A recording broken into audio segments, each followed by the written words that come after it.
Alam mo ba na may dalawang uri ng pagod na pwede mong madama? Una, yung pagod na itutulog mo lang at pagising mo, okay ka na. Pero may isang uri ng pagod talagang kakaiba. Yun ay ang pagod na hindi nadadaan sa pahinga. Isang pagod na magpapahiwatig kung gaano kabigat ang mga problema mong daladala. Pagod na magpapanginig ng mga luha sa mata. Pagod na magdidikta sa'yo para sabihin ayaw mo na.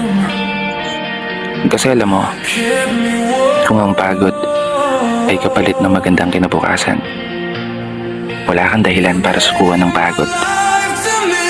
Wala kang dahilan para hindi ka bumangon. Wala kang dahilan para tuluyang magpalamon sa pagod na magbibigay sa iyo ng mga hamon at pagsubok na susukat sa iyong katatagan at kagustuhang makaahon, kagustuhang umasenso at kagustuhang magtagumpay at tuluyang makamtan yung magandang buhay na gusto mong mapasakamay. Kaya naman, tatagan mo ang mga paa mo at tibayan ang loob sa iyong paglalakbay at umasa kang kalakip ng bawat pagod ay may masaganang buhay na naghihintay.